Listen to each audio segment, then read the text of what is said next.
La procesión se acercaba. En la oscuridad pude ver que no era normal. Algo arrastraba una cruz con mucha dificultad. No le podía ver el rostro, pero entendí que yo no debía estar ahí, que yo no debería estar viendo eso, que la procesión que se acercaba por esa calle oscura no era de nada vivo. Voy a contarles algo que me pasó en el 2005, cuando todavía vivía en Arroyo Negro, un pequeño poblado en Calakmul, Campeche, muy cerca de la frontera con Guatemala. Para que se ubiquen, es una zona donde los límites entre países se pierden entre la selva.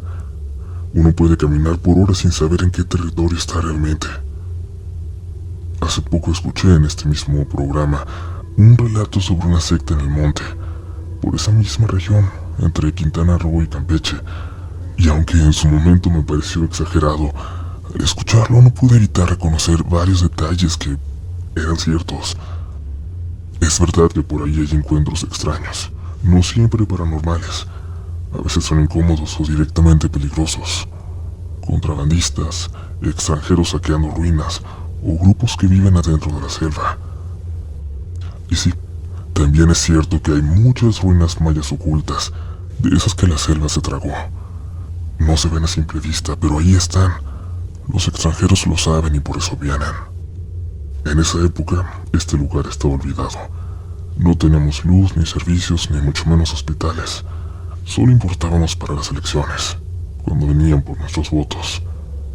La caza era nuestra única forma de conseguir carne, aunque hoy se juzgue, no había de otra. Mi nombre es Raúl, y esta historia tiene que ver con mi primo Pepe. Fue en noviembre del 2005 que salimos a cazar, a pesar de que nuestros familiares siempre nos advertían que en ese mes era mejor no entrar al monte. Ese día caminamos rumbo a Tres Banderas, acercándonos cada vez más a la frontera. De pronto vimos algo raro. Alguien se había desviado de la ruta habitual e hizo una brecha a machetazos. Era muy reciente. Nos llamó la atención y decidimos seguir ese camino a ver a dónde nos llevaba. Fue ahí que la encontramos. Una ruina escondida entre la maleza. No era grande ni imponente, pero sí era real, como una pirámide pequeña, muy vieja. Pepe dijo: parece que esta nadie la ha saqueado todavía. Yo, que siempre he sido más precavido, le dije que nos fuéramos, pero él empezó a insistir. ¿Y si encontramos algo de valor? Si los extranjeros que vienen se lo llevan todo, ¿por qué nosotros no? Me dijo. Yo tenía 20 años, poca cosa y muchas carencias, y aunque hoy me cueste aceptarlo, acepté. Empezamos a mover tierra y piedras con palos, con las manos, como podíamos. Después de un buen rato, una de las piedras se dio. Debajo había una cavidad, un hueco justo del tamaño para que pasara una persona. Pepe se ofreció a asomarse. Entró con la lámpara. Tardó más de media hora ahí adentro. Cuando salió traía vasijas, unas piedras verdes que parecían jade, incluso lo que parecía medio cráneo humano. Yo no quise tocar eso. Le dije que dejáramos los restos, pero él insistió en llevárselos. Curiosamente, la lámpara que llevábamos bien cargada se apagó, justo cuando él estaba ya adentro. Tapamos la entrada como pudimos. Regresamos al pueblo. Esa noche nos quedamos en su casa. Él guardó las cosas y no le contamos a nadie. Al día siguiente lo fui a ver y lo encontré muy enfermo. Fiebre, escalofríos, como si se estuviera quemando. Pensé que tal vez algo lo había picado en la ruina. Quise decirle a su familia, pero él me pidió que no lo hiciera. Esa madrugada se desató todo. Tuvo una pesadilla. Gritó que lo dejaran de ahorcar, pero su voz no era la suya. Su esposa dice que era otra voz, como si hablara alguien más por él. Luego de golpe se levantó de la cama, pero no como una persona normal, sino como si lo hubieran jalado hacia arriba, con los ojos en blanco, moviéndose raro y dicen que empezó a hablar en otro idioma, uno que no conocíamos. Las palabras no eran suyas y la forma de mirarnos tampoco. Su esposa dice que se sentía frío en toda la casa, un frío que no era natural. Cuando su papá entró al cuarto, Pepe lo miró y se rió. pero esa sonrisa no era para nada humana. Luego se desmayó, como si alguien le hubiera apagado el cuerpo. Pepe ya no dormía. Decía que cuando cerraba los ojos veía caras, figuras raras que me llamaban por su nombre. Cuando lograba dormirse por el cansancio hablaba con esa misma voz extraña, o se reía solo, o suplicaba cosas que no entendíamos. Su esposa lo encontró una noche mirando hacia la esquina del cuarto, murmurando algo despacio, como una oración, como si alguien lo estuviera guiando. Lo peor es que esto que pasó no parecía una posesión de película. Era algo más, algo que lo estaba vaciando por dentro, que lo estaba consumiendo.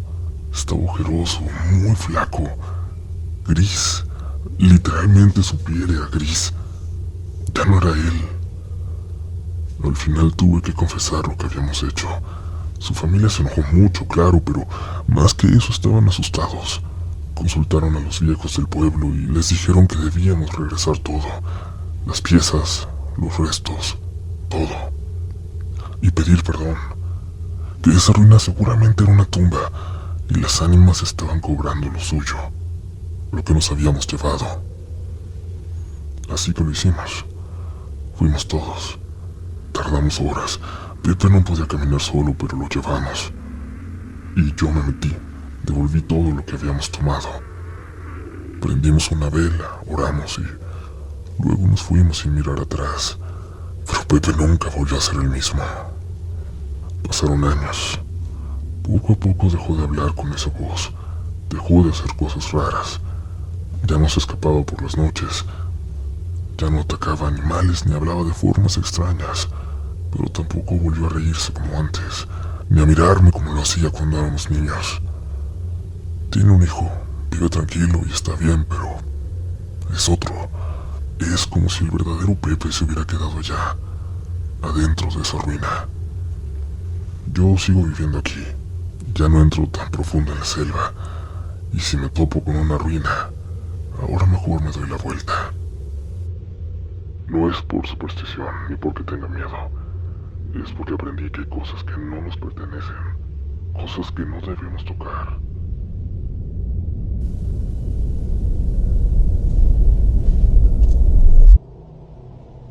Hola comunidad de Relatos de la Noche. Me llamo Manuel y soy seguidor del programa desde hace más de 5 años. Siempre me dio pena contar mi historia, pero lo que viví no lo he podido olvidar. Todo ocurrió en 2016, cuando me junté con mi esposa Belén. Tuvimos la bendición de pronto esperar gemelas. Ella es una mujer pequeña, mide como 1,54 y su embarazo fue muy complicado. Ya llevábamos 5 años de novios cuando quedamos embarazados. Y desde antes ella me decía que veía cosas, aparecidos, sombras, gente que ya no está en este plano. Lo decía tanto en su casa como en la mía. Yo como tú, Uriel, pensaba que era imaginación, o que quería impresionarme, pero después de lo que viví el 1 de noviembre de ese año, ya no dudó nada de lo que me contó. Ese día salimos a dar calaverita, disfrazados. Es como los dulces que dan en Halloween en Estados Unidos, pero en México lo hacemos en ese día. A Belén le encanta esa fecha, es su favorita. De hecho, alguna vez me dijo, si algún día tengo un hijo, me encantaría que naciera en noviembre. Todavía faltaban 2 meses para que diera a luz, pero como dije, su embarazo era de alto riesgo. Los doctores le habían indicado reposo total. Pero Belén no es de estarse quieta. Siempre ha sido trabajadora, luchona. Yo trabajaba con mi abuelo en una taquería. Ganaba apenas 50 pesos al día, pero ella nunca me reprochó nada. Ese día salimos a dar dulces. A la media hora empezó a sobarse el estómago. Decía que las niñas se le estaban encajando muy feo, y luego nos dimos cuenta de que sangró un poco. Para que se den una idea, su cuerpo, siempre tan delgado, había crecido unas 5 o 6 veces. Sentía que su piel ya no aguantaba más. Tenía una revisión el 3 de noviembre, algo de rutina. Fuimos al hospital de la raza. Y hubo un detalle raro. Aunque ya no estudiaba, su seguro de la prepa seguía activo. Era algo que no entendíamos, pero que agradecimos mucho. Como no me iba bien, llevábamos poco más de 100 pesos, apenas lo justo para los pasajes. Yo pensaba, la revisan, regresamos, comemos en casa, pero no fue así. Después de varias horas de espera me desesperé. Fui a preguntar a la ventanilla por ella. Di su nombre y me dijeron, señor, tenemos más de una hora buscándolo. Resulta que por los nervios yo salí a fumar a cada rato. Y justo cuando me ausentaba llamaban mi nombre. No los escuchaba. Me regañaron y luego me explicaron que mi esposa ya tenía 4 de dilatación. Que los dolores que había sentido el 1 de noviembre eran contracciones. Que la estaban preparando para cesárea urgente. Su piel ya no aguantaba y su matriz estaba siendo aplastada. Me quedé ahí sin saber qué hacer.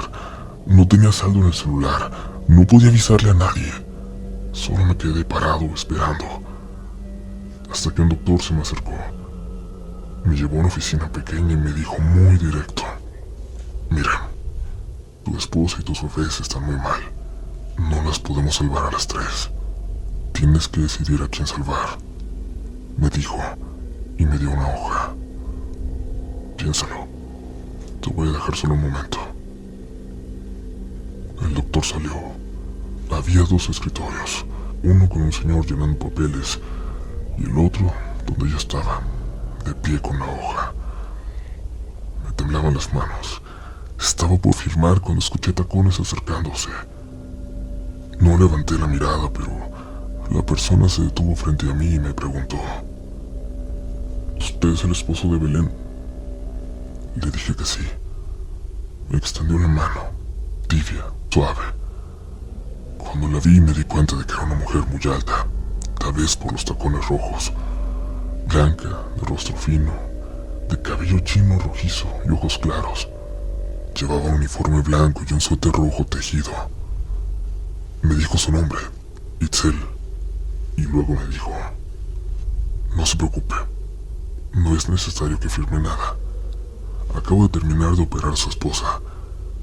Ella y las niñas están bien. Están muy débiles, pero están bien. Su esposa perdió mucha sangre. Su matriz quedó dañada, pero está viva. Una de las bebés nació sin signos, pero después de unas maniobras que le hice reaccionó. Está en cuidados intensivos, pero ya respira. Yo no sabía si llorar, si reírme, arrodillarme. Solo sentí agradecido. Ya era de noche cuando llegaron mi mamá y mi abuela. Les conté todo. Me insistieron en que fuera a descansar, pero yo no quería. No quería dejarlas solas. Pero me convencieron. Al día siguiente mi abuela, que tiene un puesto de ropa, me dio un conjunto muy bonito para que se lo llevara a la doctora que había salvado a mi familia. Regresé al hospital. Pregunté por la doctora Itzel. Nadie la conocía. La describí con todo detalle. En el turno de la mañana me dijeron que no creían que trabajara ahí. Me recomendaron preguntar en la tarde. Y regresé en la noche y volví a darle la descripción. Una trabajadora solo me miró raro y me dijo: ay, señor, qué suerte tuvo. Porque esa persona que vio normalmente no las salva, se las lleva. Yo no entendí, pero me fui muy molesto. Antes de salir la señora me alcanzó y me dijo: hijo, sé que no entendiste. Esa mujer no era una persona viva. Tal vez fue un ángel. Tal vez la planchada. Pero de que les hicieron un milagro, se los hicieron. Así que tú agradécele a Dios. El año pasado, en el cumpleaños número 8 de mis hijas, ellas me preguntaron cómo nacieron. Les conté la historia. Nunca le había hablado con Belén. Cuando terminé, ella me miró y me dijo: a mí no me operó ninguna doctora. Yo escuchaba voces, veía movimiento, pero eran doctores y practicantes. Aunque sí vi a una mujer. Sí vi los tacones rojos. Me tocó la frente justo cuando estaba a punto de desmayarme. Me dijo: no te preocupes, ya casi se termina. En ese momento me pasaron a una de las niñas, pero no respiraba, hasta que esa mujer le dio un golpecito en la espalda y lloró. nadie más vio a esa mujer, solo nosotros. Puede que esta historia suene exagerada o demasiado increíble, pero yo estuve ahí. Yo sé lo que vi. Yo sé lo que viví. Un saludo con mucho amor a Belén, Naomi y Nicole, las protagonistas de este milagro. Por algo están aquí. Algo grande les espera.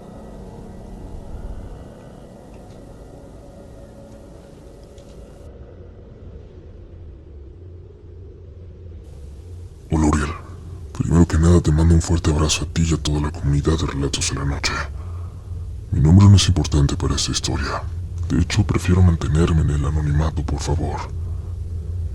Este Jueves Santo no pude ir a mi pueblito, Taxco del Arcón Guerrero. En serio, si algún día tienen la oportunidad de ir, no la desaprovechen. Es hermoso por donde lo mires. Su gente, su comida, sus paisajes, todo.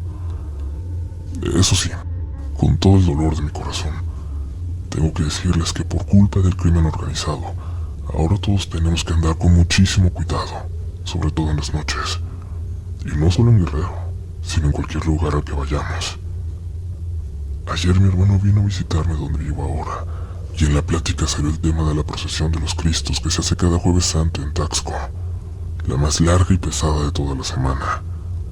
Me contó que en un momento, cuando apenas empezaban a salir algunas imágenes, se escuchó un alboroto, gente gritando, ¡corran, corran, corran! No sabían por qué, pero corrieron. Por suerte no pasó a mayores. Resultó que en un puesto de comida había una fuga de gas y la dueña en su susto alertó a todos. Mi hermano me lo contaba riendo, porque al final todo quedó en un susto. Pero yo, comunidad, no podía evitar revivir la noche de Jueves Santo más aterradora de mi vida. Quizás para algunos esto no va a sonar tan fuerte, pero para mí fue lo más espantoso que he vivido. Y la verdad, no sé por qué no me había acordado antes. Supongo que el cerebro trata de protegerte, borrando lo peor. Pero bueno, hace unos 12 años, un Jueves Santo, sí hubo una verdadera corretiza. Desde temprano hubo señales raras. El Cristo del barrio de Guadalupe no quiso salir. Se puso muy pesado y no pudieron sacarlo. Debo aclarar que esa noche normalmente asisten unas 80 imágenes de Cristos, además de los penitentes que cargan espinas, que pesan como 40 kilos, los que se flagelan y los que arrastran cadenas. Pueden buscarlo en YouTube. Es impresionante la cantidad de gente que participa. Pero como les digo, ese año el Cristo de Guadalupe no salió. Y el ambiente se sentía muy pero muy extraño. Esa sensación de que sabes que algo malo va a pasar, aunque no puedas explicarlo. Esa fue la primera vez que me dejaron bajar al pueblo con mi entonces novio, a quien llamaré Pedro. Siempre íbamos en familia, pero ese año me dieron permiso con la condición de reencontrarnos en el Zócalo y de ahí seguir la procesión juntos, con el Cristo de Cazahuetes, que es de donde yo soy. Pedro me propuso ir a la garita para ver la procesión desde ahí, y cuando pasara nuestro Cristo unirnos. Íbamos gritando frente al exconvento, cuando de pronto toda la gente empezó a correr, gritando desesperada: ¡Ahí vienen! ¡Córranle! Fue un estruendo impresionante, como si miles de toros vinieran bajando del monte. La gente empezó a correr sin dirección. Hubo muchos heridos, imágenes rotas, y eso se repitió 3 veces. No sabíamos qué pasaba, solo que había que correr. Se decía que sicarios estaban buscando a alguien, que se habían metido entre la multitud, aunque después el presidente municipal salió a decir que todo fue por la explosión de un transformador. La verdad es que esa noche todos perdimos la razón. Pedro perdió su celular y su cartera. Yo no supe qué fue de mi bolso. No tenía cómo comunicarme con mi familia. Decidimos caminar hasta mi casa. En el camino vimos puestos tirados, gente desmayada, niños llorando, adultos llorando. No había taxis ni combis. Todo era un caos. Cuando llegamos al barrio de Guadalupe tocamos varias puertas para pedir un teléfono, pero nadie abría. Y lo entiendo, todos teníamos miedo. Una señora se asomó desde su casa y nos dio un bolillo. Me dijo que lo masticara y lo tirara al suelo, para recoger el susto. Con mucho cuidado, jóvenes, nos dijo. No los puedo dejar pasar, pero que Dios los acompañe. Esta noche no es buena. Subimos hasta la iglesia. La gente empezó a decir que el Cristo de Guadalupe estaba llorando. Nunca imaginé escuchar algo así. Fue tan aterrador que decidimos no entrar y seguir caminando. Íbamos rumbo a Cazahuetes. De ahí en adelante el pueblo estaba desierto. Ni perros ni gatos en la calle. Casas cerradas, luces apagadas. Un escenario fantasmal. En una de tantas subidas nos paramos a descansar. Pedro me dijo: oye, ¿ya viste a la monja que viene caminando? Hay que esperarla. Entre más gente vayamos, mejor. A lo lejos sí vi la figura de una monja, a unos 100 metros. Pensamos en esperarla, pero de repente todos los perros de los barrios de arriba empezaron a ladrar, a aullar de una forma muy rara, como si tuvieran miedo. Y luego se escuchó el trotar de un caballo. Nos orillamos esperando verlo pasar, pero el caballo nunca apareció. Solo pasó el sonido, como si bajara por las escaleras. La monja que habíamos visto desapareció de pronto. Pedro me agarró del brazo. Vámonos ya, nos falta poco, me dijo. Seguimos caminando, temblando de miedo hasta llegar a la panorámica. Y ahí, de nuevo la vimos, a la monja, muy cerca de nosotros. Su cara era indescriptible. Estaba quemada y tenía los dientes negros como podridos. El velo se le cayó al piso y en cuanto lo tocó, soltó un grito que casi nos deja sordos. Corrimos con todas nuestras fuerzas, pero no solo venía ella después.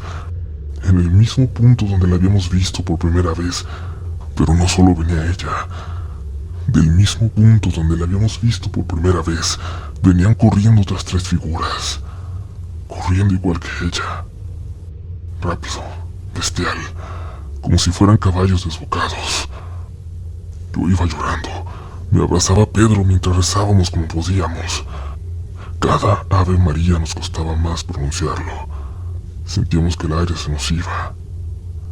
Y cuando rezamos juntos, los pasos empezaron a retroceder. Escuchamos risas cada vez más lejanas. Gracias a Dios un bochito subía por la calle. Un carrito, un Volkswagen. Era un vecino nuestro. Nos recogió. Nos preguntó por qué habíamos subido caminando, que era peligroso, que debíamos esperarnos con el Cristo. Le llamó a mi papá. Le dijo que estaban en el Zócalo, acompañando la procesión. Nos dejó cerca del centro de salud de Cazahuetes, y ahí esperé a mi familia. Cuando llegaron los abracé con el alma hecha pedazos. Llevaba cargando a mi hermanito pequeño. En su inocencia me dijo: mira, hermana, ahí vienen las monjitas. Quieren jugar conmigo. A mí se me heló la sangre. Pedro me apretó la espalda. No voltees, pero si vienen. Vámonos ya. Cuando llegamos a mi casa corrí al baño a vomitar, pero lo que vomité no era normal. Era negro como sangre coagulada. Mi familia dijo que el día siguiente me iban a curar del espanto, que era necesario. Así fue. Me empazotaron, como dicen. Me envolvieron en una cobija bajo el sol del mediodía. No podía ver nada. Me estaba quedando dormida cuando sentí que algo se subió sobre mí. Creí que era la señora que me estaba trabajando, pero no. Me llegó un olor nauseabundo. Un olor que reconocía de la noche anterior, de cuando vi a la monja. En mi oído. Les juro que alcancé a escuchar que me decían algo. Lo siguiente: te vamos a callar un día. Hoy no.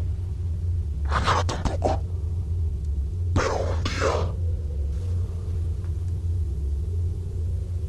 Después de escuchar eso ya no recuerdo nada. No sé si me dormí o si me desmayé. Solo sé que hasta ahora, con lo de mi hermano, recordé todo esto. Me regresó el miedo. No sé qué va a pasar. Espero que nada, pero si alguna vez algo sucede, les prometo que les escribiré de nuevo. Que tengan buena noche.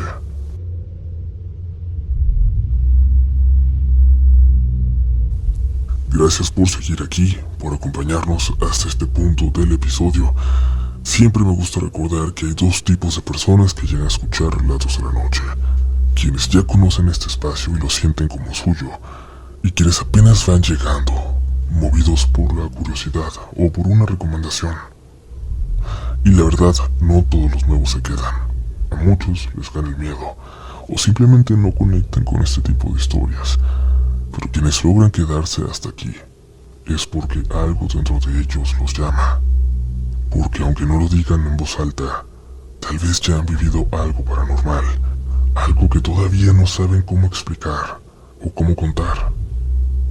Es lo especial de esta comunidad.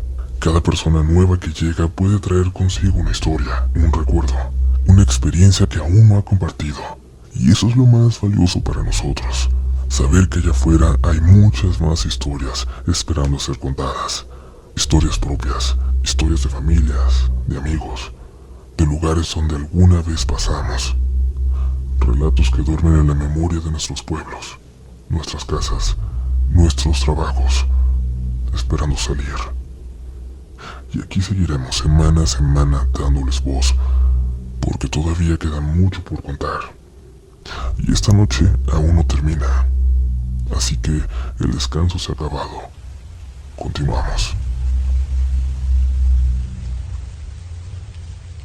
Hola Uriel y a la mejor comunidad. A la comunidad de Relatos de la Noche. Me llamo Allison.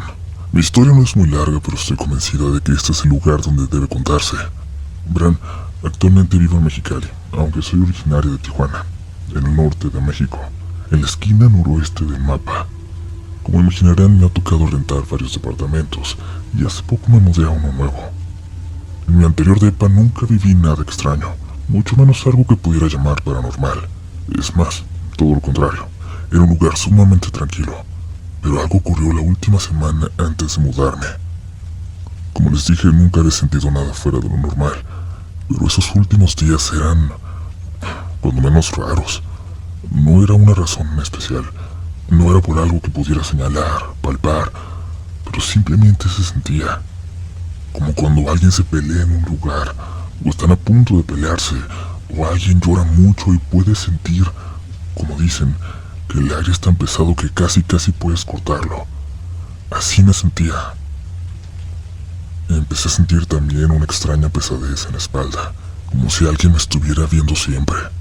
Yo suelo dormirme tarde, y aquella noche no fue la excepción. Me acosté como a las 12:30.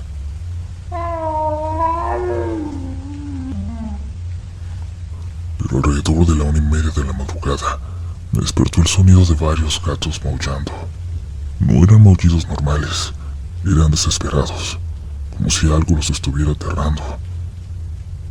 Al principio no les di importancia, no es raro escuchar gatos por la zona.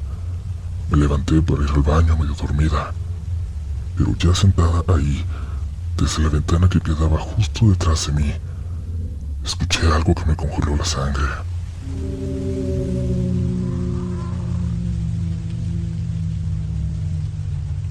Una mujer estaba llorando, pero no era un simple llanto, era un lamento profundo, lleno de tristeza, de dolor. Se sentía como si te atravesara la piel. No supe qué hacer. Dejé la luz del baño encendida y salí corriendo a mi cuarto. Mi perrita ya estaba despierta. Me esperaba temblando, con el pelito erizado, mirando fijamente hacia la puerta. Me senté en la orilla de la cama pegada a la pared, sin poder moverme. El lamento seguía allá afuera, muy cerca, como si estuviera frente a mi casa. Los gatos seguían maullando. Y yo, que aunque soy bien miedosa, siempre he tenido una fascinación por lo paranormal, esa noche no me atrevía ni a tocar el suelo con los pies. El miedo me tenía atrapada. En algún momento, sin darme cuenta, el sueño me venció. Llena de miedo, sentada, empecé a dormitar. A eso de las 2:30 mi perrita se levantó de golpe y empezó a ladrar con fuerza, mirando otra vez hacia la puerta de mi habitación. Dicen que los animales ven cosas que nosotros no, y sí lo creo. Hacía mucho frío en el cuarto y había algo más. No sé cómo lo voy a explicar, pero estaba lleno de una tristeza inexplicable, pero que podía sentir muy profundamente en mí. Tenía una sensación extraña. No era ansiedad, esa la reconozco. Era una certeza absoluta de que algo malo estaba a punto de pasar. Los lamentos se fueron alejando, y ahora ya ni cansada me pude volver a dormir. En el fondo, aunque me daba hasta vergüenza pensarlo, aceptarlo, y mucho más decirlo en voz alta, sabía que eso que escuché es lo que aquí en México conocemos como la Llorona. También entendí desde ese momento que era un mal augurio. Y no me equivoqué. A los 2 días me chocaron bastante fuerte. Jamás me había pasado algo así. Siempre he sido muy precavida al manejar, pero ese día, de la nada, mientras estaba detenida en un semáforo, alguien me impactó de lleno. Aunque el golpe fue fuerte, por suerte estoy bien. Y es que de alguna forma estuve lista, esperando que algo así ocurriera. Siempre volteaba para todos lados, incluso ahí, cuando ni siquiera iba en movimiento. Quizás por eso pude acomodarme, apretar el cuerpo para que el golpe no resultara tan grave como todo el mundo dice que debió haber sido, sobre todo al ver mi carro. Así que esta es mi historia, comunidad. Si no quieren verla como una historia de terror, tómenla como una lección que aprendí y que quiero compartir con ustedes. Si llegan a escucharla a ella, a la Llorona, tengan cuidado, porque oírla es solo el principio del relato, porque nada bueno se avecina después de oír su lamento. Gracias por verme. Que tengan una muy buena y tranquila noche.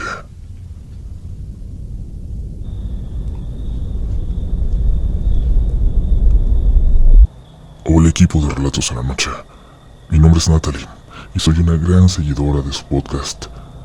Gracias por crear un espacio donde quienes hemos vivido cosas difíciles, inexplicables, podemos encontrar comprensión y a veces hasta respuestas. Les escribo para contarles una experiencia que viví en noviembre del año pasado, justo en uno de los momentos más vulnerables y angustiantes de mi vida. Me habían encontrado un quiste en el ovario, y aunque todavía no sabíamos si era maligno o no, la incertidumbre me tenía atrapada en una mezcla de miedo e impotencia.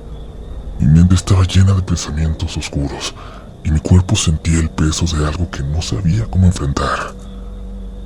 Fue entonces cuando comenzaron a pasar cosas extrañas en mi casa. Las paredes se llenaban de moscas, unas 30 o más a la vez. Las matábamos pero volvían una y otra vez. No sé si era una manifestación física de lo que estaba viviendo internamente, pero todo empezó justo cuando mi cuerpo estaba luchando. Finalmente me operaron. El quiste resultó ser maligno, pero por suerte la cirugía fue suficiente para estar bien. Aún así yo seguía débil, en recuperación, procesando todo. Y fue justo 15 días después de la operación cuando llegó una llamada desde Tijuana. A una de las hermanas mayores de mi mamá, a mi tía, le habían detectado cáncer terminal. Ya la habían desahuciado. Mi mamá viajó 2 días después para despedirse de ella, mientras mi novio Mario se quedó conmigo para cuidarme. Esa noche llovía. Era una lluvia constante, suave pero persistente. Alrededor de las 9 escuché que tocaron la puerta del cancel. Fue un toque familiar, casi como si yo supiera quién era. Le pregunté a Mario si lo había escuchado, pero me dijo que no. Lo ignoramos, quizás esperando que volvieran a tocar. Para estar seguros de que sí había alguien afuera.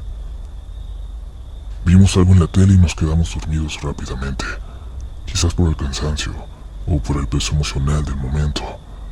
Me quedé dormida temprano, pero deben haber sido apenas las 11 cuando...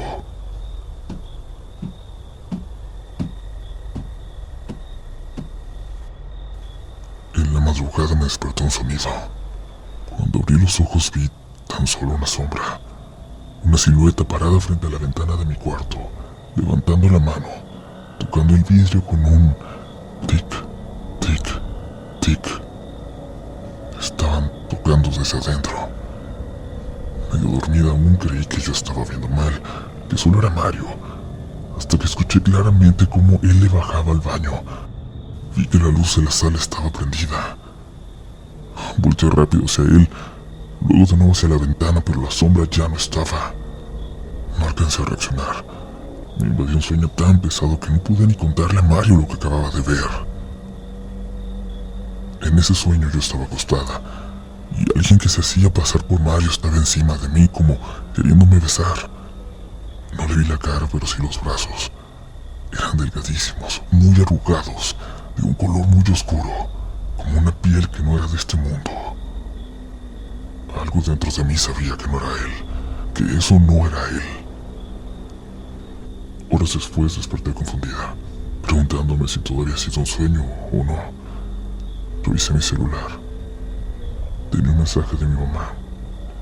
Mi tía había fallecido la noche anterior, exactamente a las 11. No he podido olvidar esa noche. Algunos me han dicho que era un súcubo, otros que era la muerte avisándome, y otros más creen que, por el estado emocional en el que estaba, logré percibir algo que no pertenece a este plano. Sea lo que sea, esa noche quedó marcada en mi memoria como una de las más extrañas y oscuras que he vivido. Gracias por escucharme, por brindar este espacio y por permitirnos compartir lo que no podemos contar en cualquier lugar. Les mando un abrazo fuerte.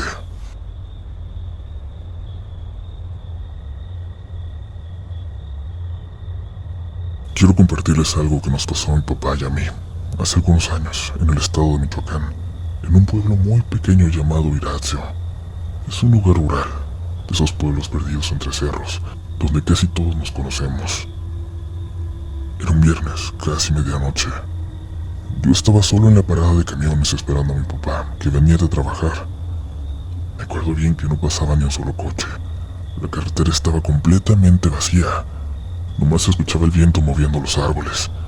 Ni siquiera se veían las luces lejanas de un carro. Nada. En eso llegó una señora ya grande. Caminaba despacito, y al verme se me quedó mirando. «Mijo», me dijo con voz bajita, «tú estás muy chico para estar aquí. Solo estas horas.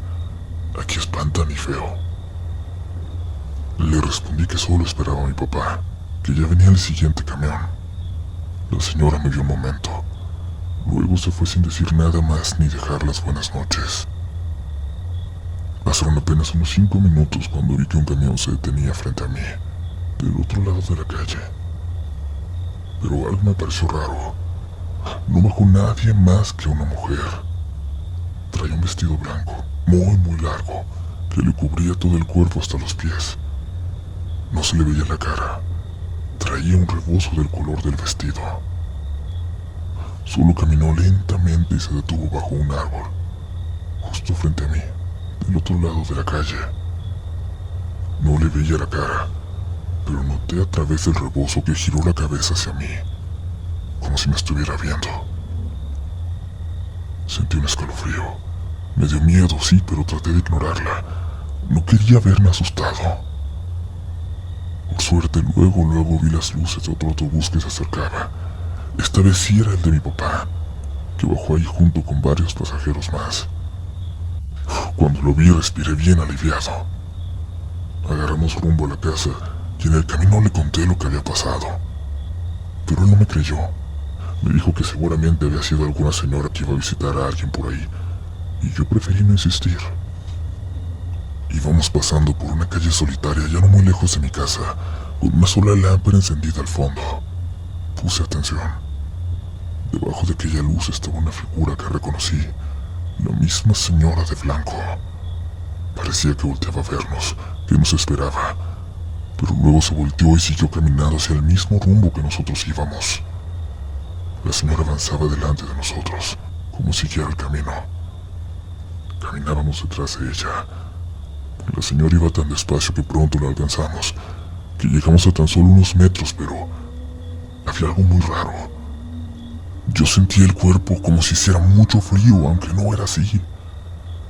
Mi papá se detuvo en seco, me tomó del brazo y me dijo: No te muevas, espérate. Mira. Mira los pies. Primero no entendía a qué se refería mi papá, pero luego puse atención. Por el aire de pronto el vestido se movía, y ahí podías ver que esa señora, esa mujer que estaba tan cerca de nosotros, no iba caminando, que no tenía pies, que parecía que ni siquiera llevaba piernas debajo de ese vestido. Les juro, comunidad, que si mi papá no me hubiera estado agarrando del brazo, me hubiera caído. Y es que sentí cómo se me doblaban las piernas. Me imagino que así se siente cuando uno se va a desmayar. Nos quedamos ahí, parados, hasta que aquella mujer avanzó más, hasta que se perdió en la oscuridad y dejamos de verla.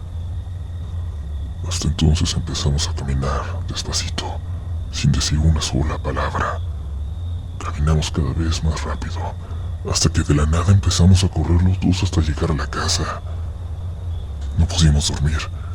Mi papá la soñó toda la noche, nomás parada enfrente de la casa, como queriendo ver hacia adentro. Toda la noche exactamente lo mismo. Se despertaba del miedo y se dormía y de nuevo la volvía a soñar. Al día siguiente le contamos a mi mamá y a mi abuela. Ellas nos miraron con preocupación.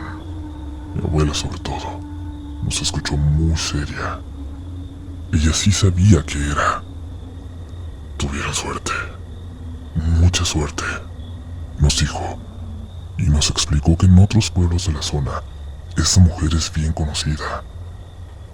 Dicen que siempre baja de un camión amarillo, exactamente a las 12 de la noche. Muchos hombres han sido vistos siguiéndola hacia el monte y ya no regresan. Los pocos que se han vuelto lo hacen cambiados. Algunos dicen que cuando van detrás de ella, justo antes de llegar a la punta del cerro, se levanta el vestido, se voltea para mostrarles que va flotando. Y cuando quieren regresar, cuando se asustan y están listos para correr hacia abajo, la ven aparecer detrás de ellos, con una cara larga y deformada, como de caballo. Y eso es una leyenda, pero lo que yo vi, lo que vi junto a mi papá, eso les puedo jurar que es verdad. No somos los únicos que la han visto recientemente. Muchos en Iratio ya le tienen miedo a salir, o hasta asomarse a la calle, cuando el reloj marca la medianoche.